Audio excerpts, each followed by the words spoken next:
Hi, everyone. Today, we are going to tackle one of the biggest challenges for any English learner: how to stop translating in your head. We're going to unlock 5 super powerful keys that are going to help you finally start thinking and speaking directly in English, with that fluency and confidence you've been working for. So, does this sound familiar? You've got the vocabulary, you understand the grammar, but when it's your turn to speak, there's that awkward pause, that moment where your brain is just frantically trying to translate from your native language into English. It feels slow, it feels clunky, and honestly, it's super frustrating. Well, you are definitely not alone, and today we're going to fix that. All right, here's our game plan. First, we're going to talk about the translation trap. Then we'll get into creating your new inner voice and building an English bubble. After that, it's all about practicing out loud and learning phrases instead of just words. And finally, we'll put it all together so you can think and speak in English. Let's do it. Okay, first up, let's talk about the main villain in this whole story, the translation trap. Seriously, this one little habit is probably the single biggest thing holding you back from speaking English naturally. See, here's the thing. Every time you think in your native language, then translate it, and then say it in English, you're doing 3 steps when you should only be doing 1. That process is what creates that delay, that lag, that makes conversations feel so stressful. Escaping this trap is step 1. So let's get into the 5 keys that'll get you there. So, our first 2 keys are all about what's happening inside your head. It's about changing your brain's default setting, right? It's about creating a brand new inner voice that just thinks in English. This is where the magic really starts. And how do we do it? With 2 really simple, but honestly incredibly powerful techniques. First, you're going to start thinking in tiny little English thoughts. And second, you're going to start narrating your own life, moment to moment, in English. It sounds almost too simple, but trust me, it's a total game changer. And you don't need to start with some kind of Shakespearean monologue here. Just start with the absolute basics. You feel tired? Think, I'm tired.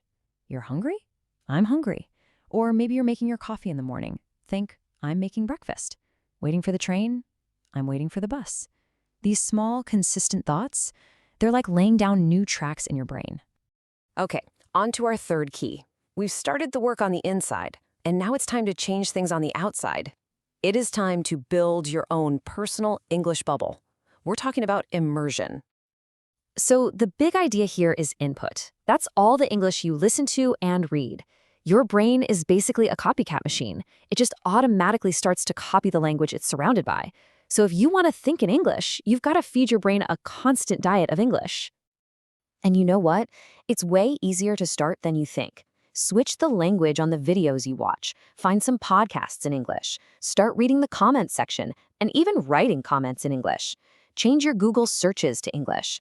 Every one of these little switches makes that bubble stronger and makes English feel more normal. Okay, key number 4, and this one is absolutely essential. You have to practice out loud. This is all about building the physical connection between your brain and your mouth.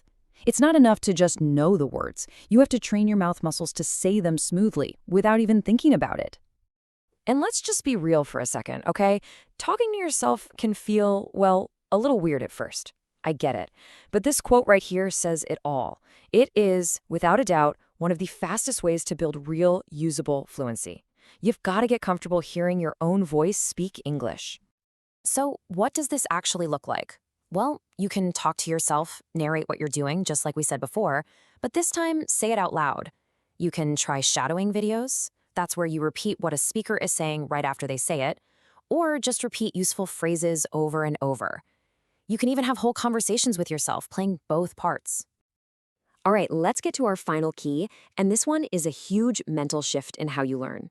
It's time to stop focusing on memorizing single random words. The real secret to sounding natural is to learn phrases. This slide shows it perfectly, right? Memorizing the words by, the, and way on their own, that's not very helpful.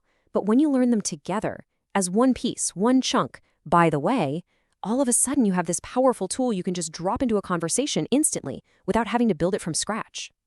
Phrases like "it turns out that," or "as far as I know," these are the real building blocks of fluent speech. When you learn these chunks, you're not stuck putting sentences together word by painful word.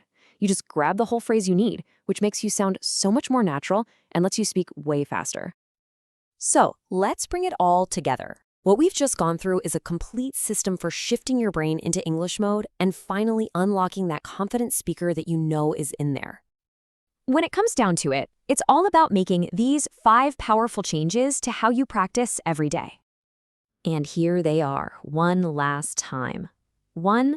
Think in tiny thoughts. 2. Narrate your life.